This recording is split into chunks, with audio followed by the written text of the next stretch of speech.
வாழ்க்கை. பொருளை மட்டும் ஈட்டாம புண்ணியத்தையும் நிறைய சம்பாதிச்சிங்கன்னா சர்வீஸ் எல்லாம் பண்ணி எல்லாம் பண்ணி இப்படி இருக்கும்போது வாழ்க்கையில சந்தோஷமே இருந்தா நம்ம கடவுள் பக்கத்துல போக மாட்டோம் இல்லையா? துன்பம் வரும்போதுதான் கடவுளை நம்ம நிறைய நினைப்போங்கிறதுனால அதே மாதிரி அந்த குடும்பத்துல என்ன ஆச்சுன்னா, அந்த அம்மாக்கு எது சாப்பிட்டாலும் வாந்தி வரும். அந்த வாமிட்டிங் வரும்போது அவளால தாங்கிக்கவே முடியாது. சம்டைம்ஸ் பலகீனமாகி மயக்கம் போட்டு விடுற அளவுக்கு ஆயிடுது. எந்த சாப்பாடு சாப்பிட்டாலும் அதே மாதிரி ஆகுது. இப்படி இருக்கும்போது அவருக்கு மனசெல்லாம் ஒரே கவலை. என்னடா இது, குடும்பத்துக்கே ஆணி வேறான இவ இப்படி படுத்துட்டாலே நாளைக்கு என்ன ஆகுமோ இந்த குடும்பம் அப்படின்னு நினைச்சு அவர் ரொம்ப வேதனைப்பட்டு இருக்கா அவ. இப்படி இருக்கும்போது என்ன ஆகுது, டாக்டர்கிட்ட போனோடனே டாக்டர் சொல்றா, நீங்க கொஞ்சம் நீர் ஆகாரமா சாப்பிடுங்கோ, அது ஒருவேளை சரியா வருதுன்னா அப்புறம் பார்க்கலாம் நம்ம, ஏன்னா பாக்குற வரைக்கும் எந்த பிரச்சனையும் எங்களுக்கு தெரியல அப்படின்னு சொல்றான். அவளும் சரின்னு சொல்லிட்டு ஹார்லிக்ஸ் தான் குடிக்கிறா. பாவம் எல்லா நேரமும் அதே குடிச்சுட்டு இருக்கா. அதுவுமே ஒரு சமயம் வெளியில வந்துடுறது. இது அந்த மகானுக்கு தெரியாதா? அந்த மகானுக்கு நல்லாவே தெரியும். இவ என்ன பண்றா, ஒரு நாளைக்கு திடீர்னு இது ஹார்லிக்ஸ் குடிச்சிட்டு அதை வாமிட் பண்ணினோடனே மயக்கம் போட்டு டம்மான்னு கீழே விழுந்துடுறா. விழுந்தோடனே அவங்க ஹஸ்பண்ட் சத்தத்தை கேட்டு ஓடி வந்து பதைச்சு போய் ஐயோ இப்படி ஆயிடுது அப்படின்னு சொல்லிக்கிட்டு டாக்டர்கிட்ட கூட்டின்னு போறாரு. ஆனா இவ ரொம்ப அமைதியாவும் அப்படியே மனசுல ஏதோ முணுன்னு சொல்லிட்டு இருக்கா. இவருக்கு ஒரே ஆச்சரியம். எப்பவுமே அவர் ரொம்ப பேனிக். ஏன்னா ஒரு மனுஷனுக்கு ஜீவனே நம்மள சாப்பிடுற சாப்பாடும் குடிக்கிற தண்ணியும் தான் அப்படிங்கும் போது அதுல ஒண்ணுமே பண்ண முடியாது அப்படிங்கறச்ச எப்படி இருக்கும் அவளுக்கு.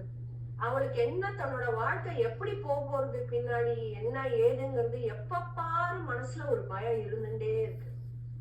பெரியவா அங்கேருந்து நடத்துறது அவர் தான், நம்ம எல்லாம் பொம்மை தான் அது அப்படிங்கிறது இப்ப ஈஸியா அவளோட லைஃப் எக்ஸ்பீரியன்ஸ்ல சொல்றாங்க. இப்படி இருக்கும்போது அவ எது நீ அமைதியா இருக்கியே, எப்பவும் பதட்டமாவே இருப்பியே அப்படின்னு அவர் கேட்டோடனே கொஞ்சம் சும்மா இருக்கும், டாக்டரை பார்த்துட்டு நான் சொல்றேன் அப்படின்னு சொல்லிட்டு போய் டாக்டரை பார்த்துட்டு வரான். அப்பவும் அவர் ரொம்ப தெளிஞ்ச மூஞ்சி எதுவா இருக்கான். என்ன ஆச்சு அப்படின்னு கேட்டோடனே அவன் கண்ணுல கண்ணீர் சொல்றா, நான் மயக்கம் போட்டு விழுந்தேன் இல்லையா, எனக்கு உடனே ஸ்மரணை வந்துடுது. அப்ப மகா பெரிவாளோட உருவம் மங்களா இருக்கு. அவர் அங்கேருந்து என்கிட்ட என்ன சொன்னாருன்னா, 45 நாள் டெய்லி எனக்காக ஒண்ணு பண்ணுவியா அப்படின்னு கேட்டார். சொல்லுங்க பெரியவா, நீங்க ஆன போடுங்க, நான் செய்யறதுக்கு காத்துட்டு இருக்கேன் அப்படின்னு சொன்னேன். எனக்காக இல்ல உனக்காக அந்த காமாட்சி. என் கண்ண தண்ணி வந்துடுது. என்ன நினைச்சுண்டா சொல்றேன் பெரியவா, சொல்லுங்க பெரியவான்னு சொன்னோன்னே டெய்லி 45 நாள் காலம்ன்ற வெறும் வில்வம் ஒரு இலை, அதோட கொஞ்சோண்டு விபூதி, அந்த மகேஸ்வரனை நினைச்சுண்டு அதை சாப்பிட்டுட்டு நீ சாப்பிடுன்னு சொன்னா எனக்கு அப்பவே புரிஞ்சுடுத்து. பெரியவா ஏதோ ஒரு மிரக்கல் ஆரம்பிக்க போறான்னு அவருக்கு தாங்க முடியல சந்தோஷம். அவ 2 பேரும் பெரியவா மேல அபரிமிதமான பக்தியை வச்சுட்டு இருக்கிறவா.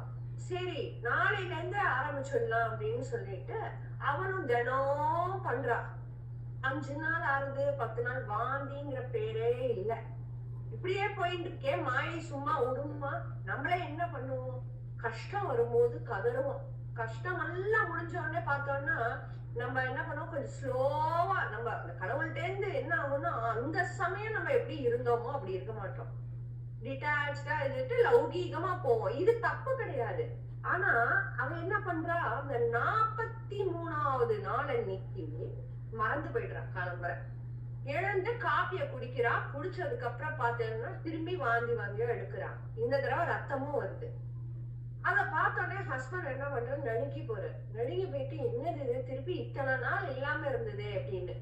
இதுக்கு ஒரு பக்கம் நடந்துட்டு இருக்கு. இவன் ஹாஸ்பிட்டல் போக போறான். இப்படி இருக்கும்போது அந்த அம்மாவோட பக்கத்து வீட்டுல இருக்கிற ஒருத்தி இருக்கா. அவளும் மகா பெரிவாள்கிட்ட ரொம்ப அத்தியந்த டிவோட்டிஸ்.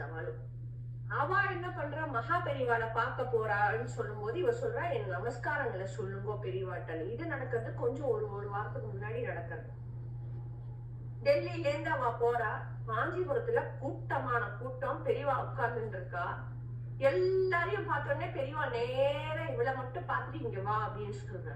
இவ போறா, போய் உட்கார்றா. போய் உட்கார்ந்த உடனே பெரியவா சொல்றா, உனக்கு நான் ஒண்ணு கேட்கணுமே, உங்க ஆத்து பக்கத்தாத்துல இருக்கிறவ எது சாப்பிட்டாலும் வாந்தி எடுக்கிறாளோன்னு அப்படின்றா. இவளுக்கு தூக்கி வாரி போடுறது. ஆமா பெரியவா, அவளோட கதைய சொல்லணும்னு தான் நானே வந்தேன். பாக்கிறதுக்கே பரிதாபமா இருக்கு, எலும்பு தோலுமா இருக்கா அப்படின்னு. இப்ப எப்படி இருக்கா அப்படின்னா, இப்ப கொஞ்சம் செத்த பரவாயில்ல பெரியவா அப்படின்னு சொல்லணும். பெரியவா சொல்றா, நான் ஒரு பொட்டலம் கொடுக்குறேன், இத நீ கொண்டு போய் அவள்கிட்ட கொடு, நடுவுல எந்த இடத்துலயும் அதை பிரிச்சு நீ பார்க்க கூடாதுன்னு. பெரியவா ஆணையிட்டதுக்கு அப்புறம் நான் அதை பிரிச்சு பார்ப்பேன் நான் பெரியவா அப்படின்னு சொல்றா. சரி பிரசாதத்தை வாங்கிக்கோ, உடனே கிளம்பு அப்படின்னு சொல்லிடுறா பெரியவா. அவளும் சரி நான் அடிச்சு புடிச்சு போறா. இப்பதான் இந்த 43வது நாள் இன்சிடென்ட் நடக்குது. இவா போறா டாக்டர்கிட்ட. என்னென்னமோ டெஸ்ட், எந்த டெஸ்ட்லயும் ஒரு இதுவும் கிடையாது. லங்ஸா இருக்குமோன்னு பாக்குறா, லங்ஸ் நார்மலா இருக்கு. ஈசோபாகஸ்ல ஏதாவது ப்ராப்ளம் இருக்குமான்னு பாக்குறா, அதுல ஒண்ணுமே இல்லை, எல்லாமே நல்லா இருக்கு. டிபியா இருக்குமோ டெஸ்ட் பண்றா, மேண்டோ டெஸ்ட் பண்றா, அதுலயும் டிபியும் கிடையாது. இவளுக்கு ஒரே குழப்பமா போகுது. இவ கேக்குறாரு, ஏன் இத்தனை நாள் நல்லா தானே இருந்ததுன்னு. இவ குற்ற உணர்ச்சியோட சொல்றா, நான் ஒரு தப்பு பண்ணிட்டேன். 43வது நாள் இன்னைக்கு நான் பெரியவா சொன்னதை ஃபாலோ பண்ணாம நான் பாட்டு காப்பியை குடிச்சிட்டேன் அப்படின்னா. வைத்தியக்காரி, யார் சொன்னா? பரமேஸ்வரன் சொன்னா. அத நம்ம மீறலாமா அந்த வாக்க அப்படின்னு சொல்லிட்டு அவர் போய் பெரியவா படத்துக்கு முன்னாடி நின்று மானசீகமா 2 பேரும் மன்னிப்பு கேட்கிறான். அப்பா அந்த மாமி உள்ள வரா. உள்ள வந்துட்டு இவளுக்கு என்ன பண்றதுன்னு தெரியல. திருப்பி 43 நாள் பண்ணணுமா, இல்ல இந்த 2 நாள் கண்டினியூஸா பண்ணா சரியாகுமா அப்படின்னு சொல்லும் போது அந்த மாமி அவள்கிட்ட ஏதோ சொல்றான். சொன்ன உடனே இவ தேம்பி தேம்பி அழறா. இவர் உள்ள இருக்கிறவர் பார்த்தா அந்த மாமியும் அழறா, இவரும் அழறா. என்னமோ ஆயிடுத்து, ஏதோ ஆயிடுத்துன்னு அவர் ஓடி வர. ஓடி வந்தோடனே, ஏன் 2 பேரும் அழுது, என்னாச்சுன்னா? இவர் சொல்றா, நான் கொஞ்சம் கேளுங்களேன், மாமி சொல்றத கேளுங்களேன் அப்படின்னு. மாமி சொல்றா, பெரியவா அந்த கும்பல்ல என்ன கூப்பிட்டு இவளுக்கு உடம்பு சரியில்லைங்கிறத சொல்லி தன் கையாலேயே பிரசாதத்தை கொடுத்திருக்கா பெரியவா. இந்த பிரசாதத்தை கொண்டு போய் உடனே கொடுன்னு எனக்கு ஒரு ஆணைய வேற சொல்லிதான், அதனாலதான் இன்னும் கொஞ்சம் லேட்டா வர வேண்டிய நான் வேக வேகமா வந்தேன். இத பாருங்க பிரசாதம் அப்படின்னு. பிரசாதம் என்ன நினைச்சுட்டா, பெரியவா ஏதோ குங்குமம், விபூதி, ஸ்வீட்டு அந்த மாதிரி ஏதாவது கொடுக்க போறா அப்படின்னு பார்த்தா, அதை திறந்து பார்த்தோடனே விக்கிட்டு போய் ஷாக்காயி நிக்கிறான் 3 பேரும். அதுல கரெக்டா 2 வில்வ இலை இருக்கு, கொஞ்சோண்டு விபூதி இருக்கு. பெரியவா அப்படின்னு அவ போய் கதறா, தப்பு பண்ணிட்டேன் பெரியவா, நானு சாக்ஷா பரமேஸ்வரன் பங்காரு காமாட்சியான ஓம் பேச்ச நான் மீறிட்டேனே, அதையும் மன்னிச்சு தாயுள்ளம் கொண்டு இந்த 2 நாளைக்கும் முடிச்சிடுன்னு சொன்னியா பெரியவா அப்படின்னு சொல்லிட்டு மறுநாள் பெரியவா கைனாலேயே வாங்கின அந்த வில்வத்தையும் சாப்பிட்டு விபூதியும் சாப்பிட்றா. அன்னைக்கு நீங்க இன்னி வரைக்கும் வரல. அவளோட இன்டர்வியூல என்ன சொல்றான்னா, பக்திங்கிறது எப்படி அப்படின்னா, ஒரு கஷ்டம்னு ஒருத்தகிட்ட போறோம், எந்த குருவா இருந்தாலும் சரி, அவ நம்மளுக்கு ஒரு இதை சொல்றா, சொல்யூஷனை சொல்றா அப்படின்னா, அடுத்த நிமிஷம் இது நடக்குமா, இது நடக்காதா, இப்படி இருக்குமா, அப்படி இருக்குமா, அவ இது சொல்றாளே, அந்த மாதிரி எண்ணங்கள் கிஞ்சிட்டு நமக்கு வரக்கூடாது. அப்சல்யூட் சரண்டர், பரிபூர்ண சரணாகதியோட அந்த தெய்வத்தை, அந்த குருவை நம்ம இறுக்கி பிடிச்சிருந்தோம்னா எந்த பிரச்சனையும் நம்மள எட்டவும் எட்டாது, வந்த பிரச்சனையும் ஓடி போயிடுங்கிறது இது ஒரு பெரிய எக்ஸாம்பிள். இது இப்ப லேட்டஸ்டா நான் இதுல படிச்சது. எல்லாரோடையும் ஷேர் பண்றதுல ரொம்ப சந்தோஷம். ராம் ராம்.